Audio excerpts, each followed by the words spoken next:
Hello friends, দেব coaching সেন্টারে সবাইকে স্বাগত। আজ তোমাদের দশম শ্রেণীর ইতিহাস বই থেকে জীবন উপাধ্যায় লেখা এসএকিউ টাইপ প্রশ্নোত্তর নিয়ে আলোচনা করব, যার মান 4। দেখো, আজকের প্রশ্ন 1 নম্বর, দেশ ভাগের পর কাশ্মীর নিয়ে কি সমস্যা দেখা দেয়, বর্তমানে এর অবস্থা কি? এর উত্তর লিখবে 1947 সালে ভারতবর্ষ স্বাধীনতা পাওয়ার পর দেশীয় রাজ্যের অন্তর্ভুক্তি নিয়ে জটিল পরিস্থিতি সৃষ্টি হয়। বেশ কিছু দেশীয় রাজ্য ভারতভুক্তিতে সমস্যা সৃষ্টি করেছিল। এদের মধ্যে উল্লেখযোগ্য কাশ্মীর রাজ্যটি। দেশীয় রাজ্য সংহতিকরণের প্রশ্নে কাশ্মীর সমস্যা ছিল সবথেকে জটিল। ভারতের উত্তর পশ্চিমে অবস্থিত এই রাজ্যটি মুসলিম ধর্মাবলম্বী হলেও শাসক ছিল হিন্দু।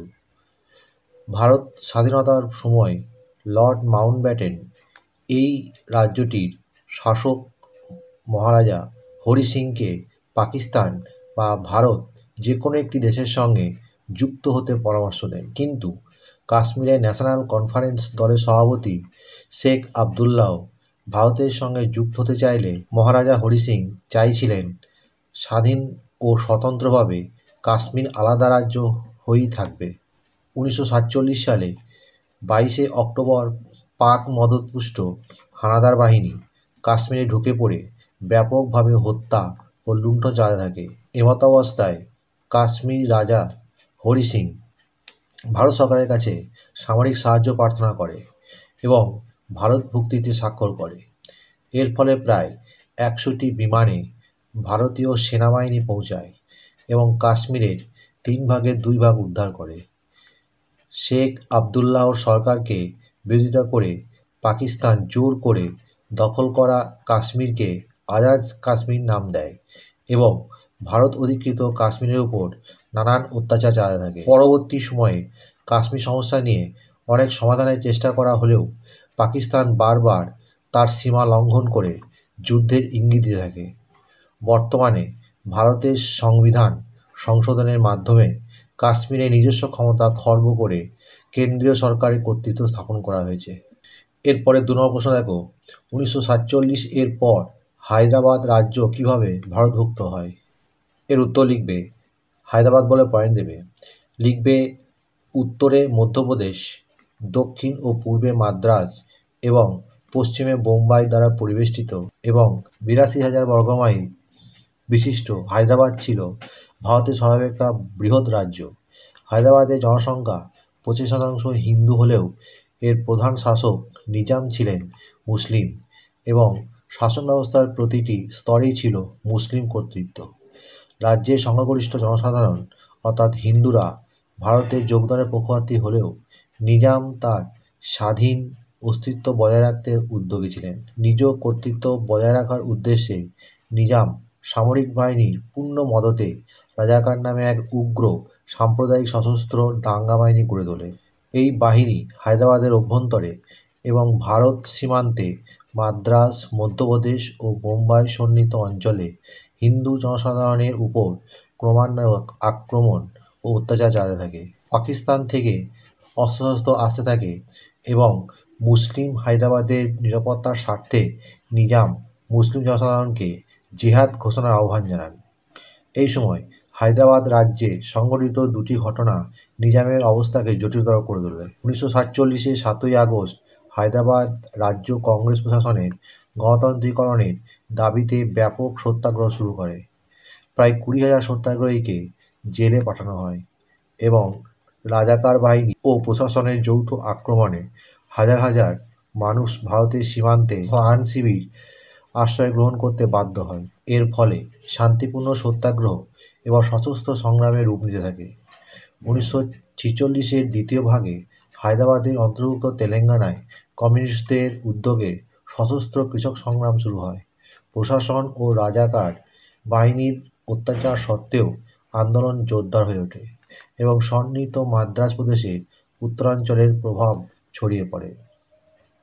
এইসব জটিল অবস্থার পরিপ্রেক্ষিতে 1948 খ্রিস্টাব্দে 13ই সেপ্টেম্বর জেনারেল জে.এন. চৌধুরী, জয়ন্তনাথ চৌধুরী নেতৃত্বে ভারতীয় বাহিনী হায়দ্রাবাদে প্রবেশ করে এবং 18 সেপ্টেম্বর সমগ্র রাজ্যটি দখল করে। 1949-এর সূচনায় এক চুক্তির মাধ্যমে নিজাম ভারত ভুক্তির দলিলে স্বাক্ষর করেন এবং তাকে হায়দ্রাবাদের সাংবিধানিক প্রধান পদে রাখা হয়। 1950-এর 26শে জানুয়ারি হায়দ্রাবাদ আনুষ্ঠানিকভাবে ভারতভুক্ত হয়। 1956 খ্রিস্টাব্দের রাজ্য পুনর্গঠনের ফলে হায়দ্রাবাদকে 3টি অংশে বিভক্ত করে সন্নিহিত অন্ধ্র, বোম্বাই ও মহীশূর রাজ্যের সঙ্গে যুক্ত করা হয়। এর পরের প্রশ্ন দেখো, ভাষাভিত্তিক রাজ্য গঠনের অন্ধ্রকে নিয়ে কী সমস্যা দেখা দেয়? এর উত্তর লিখবে, ভাষাভিত্তিক রাজ্য গঠনের দাবি প্রথম ওঠে অন্ধ্র অঞ্চলে।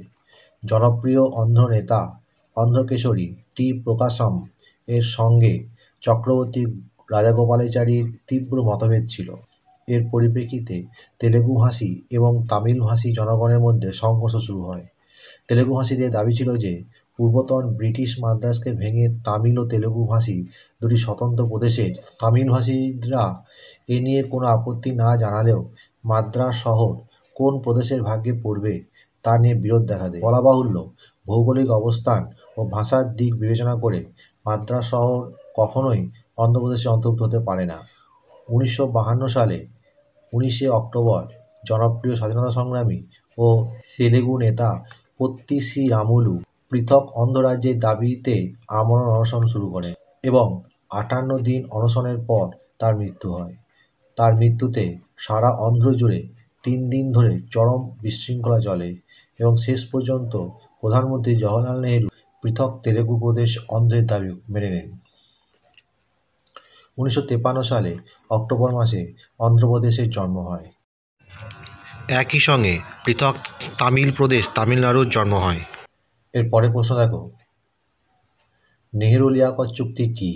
এর উত্তরে নেহেরু-লিয়াকত চুক্তি বলে পয়েন্ট দেবে, লিখবে, এই অবস্থায় ভারতের প্রধানমন্ত্রী জওহরলাল নেহরু পাকিস্তানের প্রধানমন্ত্রী লিয়াকত আলী খাঁর সঙ্গে আলোচনা শুরু করেন এবং শেষ পর্যন্ত 1950 সালে 17 এপ্রিল দুই পক্ষে নেহেরু-লিয়াকত চুক্তি বা দিল্লি চুক্তি স্বাক্ষরিত হয়। এই চুক্তির দ্বারা স্থির হয় যে 1. সংখ্যালঘুরা যে যার রাষ্ট্রের প্রতি অনুগত থাকবে এবং তার কাছেই প্রতিকার চাইবে। 2 নম্বর, পূর্ববঙ্গ, পশ্চিমবঙ্গ ও আসাম থেকে কেউ অন্য দেশে শরণার্থী হতে চাইলে তাকে সাহায্য করা হবে। 3 নম্বর, ভারত ও পাকিস্তান বর্তমান সংকটের কারণ ও পরিমাণ নিরূপণের জন্য অনুসন্ধান কমিটি বসাবে এবং সংখ্যালঘু কমিশন গঠন করবে। 4 নম্বর, পূর্ব ও পশ্চিমবঙ্গের মন্ত্রিসভায় সংখ্যালঘু প্রতিনিধিত্ব থাকবে। এই চুক্তি অনেকেই হতাশ করে। তারা মনে করেন যে এই চুক্তি যথেষ্ট কঠোর নয়। এই কারণে ডক্টর শ্যামাপ্রসাদ মুখোপাধ্যায় এবং ডক্টর ক্ষিতীশচন্দ্র নিয়োগী, ডক্টর কে.সি. নিয়োগী নেহেরু মন্ত্রিসভা থেকে পদত্যাগ করেন। এই চুক্তির দ্বারা শরণার্থীর স্রোত কিছুটা কমলেও সমস্যা কিন্তু কোনো সমাধান হয়নি, কারণ 1971 পর্যন্ত বিশেষত পূর্ববঙ্গ থেকে আগত শরণার্থী স্রোত অব্যাহত ছিল। বন্ধুরা, এখানেই শেষ করছি। পরবর্তী ভিডিওতে আবার দেখা হবে। ভিডিওটি ভালো লাগলে অবশ্যই লাইক, কমেন্ট, শেয়ার করবে।